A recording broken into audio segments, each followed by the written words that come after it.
జలాలపై ఆంధ్రప్రదేశ్కు ఉపశమనం కలిగించే నిర్ణయాన్ని బ్రిజేష్ కుమార్ ట్రిబ్యునల్ 2 వెలువరించింది. ఏపీ కోరుతున్నట్లుగా 2023లో కేంద్రం జారీ చేసిన గెజెట్ పైన విభజన చట్టంలోని సెక్షన్ 89 ప్రకారం ప్రాజెక్టుల వారీ కేటాయింపులపైన వేర్వేరుగా విచారణ జరుపుతామని వెల్లడించింది. ఈ అంశాలపై ఫిబ్రవరి 19 నుంచి 21 దాకా 3 రోజుల పాటు ఏపీ, తెలంగాణ వాదనలు వింటామని ట్రైబ్యునల్ స్పష్టం చేసింది.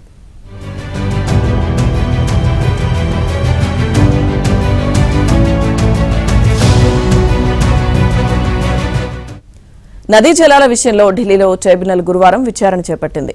2 రాష్ట్రాల పిటిషన్లను పరిశీలించిన తర్వాత తొలుత సెక్షన్ 3 కింద కేంద్రం జారీ చేసిన గెజెట్ మేరకు రాష్ట్రాల వారి నీటి కేటాయింపులపై విచారణ జరుపుతామని, తర్వాత విభజన చట్టం సెక్షన్ 89 మేరకు ప్రాజెక్టుల వారీగా కేటాయింపులపై విచారిస్తామని తేల్చి చెప్పింది. ఉమ్మడి రాష్ట్రానికి ట్రైబ్యునల్ 1 కేటాయించిన 811 టీఎంసీల కృష్ణా జలాల్లో విభజన తర్వాత ఏపీకి 512 టీఎంసీలు, తెలంగాణకు 299 టీఎంసీలను కేటాయించారు. ప్రస్తుతం ఇదే అమలవుతోంది.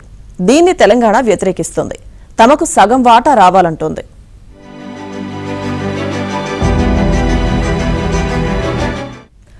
అలాగే విభజన చట్టం ప్రకారం నిర్మాణం పూర్తయిన ప్రాజెక్టులకే నీటి కేటాయింపులు చేయాలని ఆంధ్రప్రదేశ్ పట్టుబడుతోంది. దీన్ని తెలంగాణ వ్యతిరేకిస్తుంది. గురువారం నాటి విచారణలో తాము వేసిన 2 పిటిషన్లపై విడివిడిగా విచారణ జరపాలని ఏపీ విజ్ఞప్తి చేయగా, తెలంగాణ మాత్రం తన పిటిషన్లపై ఒకేసారి వాదనలు వినాలని పట్టుబట్టింది. ఏపీ ప్రభుత్వం తరపున సీనియర్ న్యాయవాదులు జయదీప్ గుప్తా, ఉమాపతి వాదనలు వినిపించారు. 2 రాష్ట్రాలు వేసిన పిటిషన్లను పరిశీలించి విభజన చట్టానికి కేంద్రం జారీ చేసిన గెజెట్ కు మధ్య వ్యత్యాసాన్ని గమనించి ఏ కేసుకు ఆ కేసును విడివిడిగా పరిగణించాలని ట్రైబ్యునల్ ను అభ్యర్థించారు.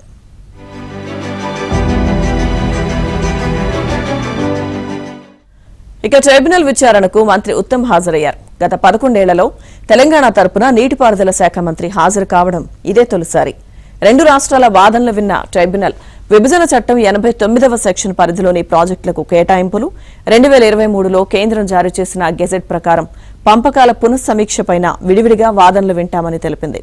ఇక వచ్చే నెల 19 నుంచి 21వ తేదీ వరకు 3 రోజుల పాటు విచారణ జరుపుతామంటూ వాయిదా వేసింది.